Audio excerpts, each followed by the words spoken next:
ಎರಡೂ ಸದನದ ಜಂಟಿ ಅಧಿವೇಶನವನ್ನ ಉದ್ದೇಶಿಸಿ ಮಾತನಾಡಿದ್ದಾರೆ. ಆದರೆ ಸದನದ ಒಳಗಡೆ ರಾಜ್ಯಪಾಲರಿಗೆ ಅಗೌರವ ಮಾಡುವಂತ ಕೆಲಸ ಆಡಳಿತ ಪಕ್ಷದವರು ಮಾಡಿರ್ತಕ್ಕಂಥದ್ದು ಇದು ಖಂಡನಾರ್ಹ. ಯಾತಕ್ಕೋಸ್ಕರ ಪರಿಸ್ಥಿತಿ ನಿರ್ಮಾಣ ಆಗಿದೆ. ರಾಜ್ಯ ಸರ್ಕಾರ ತನ್ನ ವೈಫಲ್ಯಗಳನ್ನು ಮುಚ್ಚಿ ಹಾಕೊಳ್ತಕ್ಕಂಥ ಸಲುವಾಗಿ ಕೇಂದ್ರ ಸರ್ಕಾರದ ಮೇಲೆ ಒಂದು ದ್ವೇಷ ರಾಜಕಾರಣವನ್ನು ಮಾಡೋದಕ್ಕೆ ಈ ಸದನವನ್ನು ಬಳಸ್ಕೊಳ್ಳೋದಕ್ಕೆ ಏನು ರಾಜ್ಯ ಸರ್ಕಾರ ಹೊರಟಿದೆ, ಇದು ಖಂಡಿತ ಸರಿಯಲ್ಲ. ಇವತ್ತು ಈ ಕಾಂಗ್ರೆಸ್ ಸರ್ಕಾರ ಪ್ರಜಾಪ್ರಭುತ್ವದ ಕಗ್ಗೊಲೆ ಮಾಡುವಂತ ಕೆಲಸ ಮಾಡಿದ್ದಾರೆ. ಒಂದು ಒಕ್ಕೂಟದ ವ್ಯವಸ್ಥೆಗೆ ಧಕ್ಕೆ ತರುವಂತ ದಾರಿಯಲ್ಲಿ ಇವತ್ತು ರಾಜ್ಯ ಸರ್ಕಾರ ಸಾಗ್ತಾ ಇದೆ.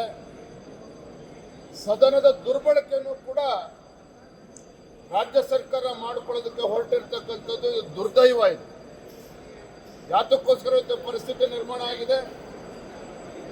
ಏನು ಪ್ರಧಾನಮಂತ್ರಿ ನರೇಂದ್ರ ಮೋದಿಜಿಯವರು ಕೇಂದ್ರ ಸರ್ಕಾರ ಮನ್ರೇಗಾವನ್ನ ಬಿಬಿಜಿ ರಾಮ್ಜಿ ಅಂತೇಳಿ ಕೆಲವು ಮಾರ್ಪಾಡುಗಳನ್ನು ಮಾಡಿದ್ದಾರೆ, ಸುಧಾರಣೆಗಳನ್ನು ತಂದಿದ್ದಾರೆ.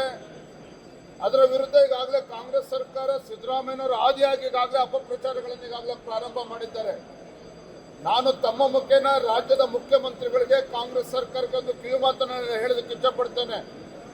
ಎಲ್ಲೋ ಪಾಪ ಕಾಂಗ್ರೆಸ್ನವರು ಗೊಂದಲದಲ್ಲಿದ್ದಾರೆ.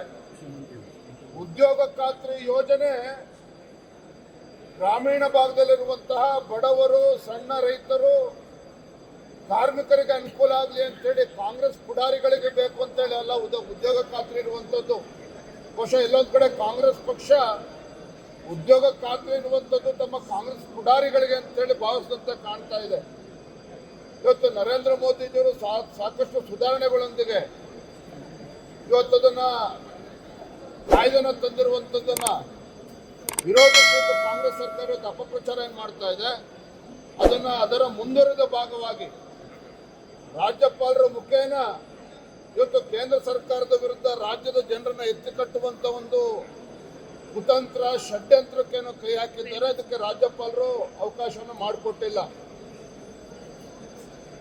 ಇವತ್ತು ಕಾಂಗ್ರೆಸ್ ಸರ್ಕಾರ 140 ಶಾಸಕರಿದೆ, 140 ಶಾಸಕರ ಬೆಂಬಲ ಇದೆ ಅಂತೇಳಿ ಒಂದು ರೀತಿ ದಬ್ಬಾಳಿಕೆ. ಲೇಟೆಸ್ಟ್ ಹಾಗೂ ಇಂಟ್ರೆಸ್ಟಿಂಗ್ ಸುದ್ದಿಗಳಿಗಾಗಿ ಬಾಸ್ ಟಿವಿ ಕನ್ನಡ ಚಾನೆಲ್ನ ಸಬ್ಸ್ಕ್ರೈಬ್ ಮಾಡಿ.